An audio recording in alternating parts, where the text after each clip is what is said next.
Midjourney has been a formidable rival last year, but now it's 2024, and the AI landscape has changed. Is Midjourney still holding the crown as the ultimate AI image generator? Is it still worth it compared to the free alternatives? We're going to make a comparison with the most used AI art generators at the moment, using random prompts. Let's get into it. Number 1 is, as you might have guessed, Leonardo AI. Leonardo is coming to compete for being the best among them. It is currently completely free, although it requires you to create an account on his website. After that, you have a simple interface with some options like the motion, and there is a community feed, but we are interested in the image generation model. On the left is a pretty intuitive interface displaying the configuration and image dimensions for adjusting the comparison. Let's observe the results. Of course, we need to compare them with the same prompt in Midjourney. Let's start with something simple. A mystical portrait of a character with ethereal features, glowing eyes, and an otherworldly aura. Let's run a couple more times. All these generations have been the first, so this is the initial result they gave us. As I mentioned before, these are random prompts for demonstration purposes, but we all know that we need to go deeper than this simple prompts by testing different parameters and angles and stuff like that. So now let's see Bluewillow.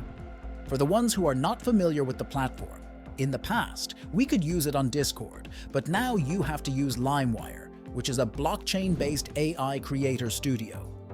You can generate images and sounds with AI and sell them as NFTs, and you can earn money with ad revenue. I know NFTs are not that popular at the moment, but nobody knows. Let's focus on the price. With the free plan, you can generate 20 images and 4 audios per day, but let's stay on images for now. So let's see the difference with the same process, this time using different prompts. First, you go to the AI studio. Then you choose whether you want to start with an image or a sound. They also have some other options, like most of the tools these days. You guys can work with them and tell me if they're good enough. We already know why we are here, so let's try something simple, as usual. A surreal desert landscape with floating islands and magical creatures. On the left, we can also change the model. We could even use DALL-E 3, but you would have to pay for that. And on the right side, the dimensions and other small details. Well, I wasn't expecting that, but this is AI art. 99% of the time, you won't get what you expect. Moving on with the comparison, we have these random prompts and the results are pretty interesting. Maybe it's my prompting, but there is a huge difference between them. Sometimes it's for a good reason, but sometimes it isn't. If you like or find this content useful, subscribe and become part of the squad. Your support goes a long way. Thank you. I understand your time is valuable, so let's make a quick last comparison.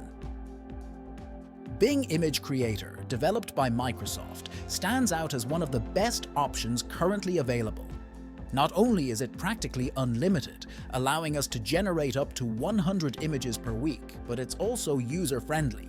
You can simply visit their website and start using it. The process is usually quite fast, and the results are amazing. Considering its performance, we can expect similar quality based on our experience with DALL-E. For me, some results are even better than Midjourney, but this is purely my personal opinion.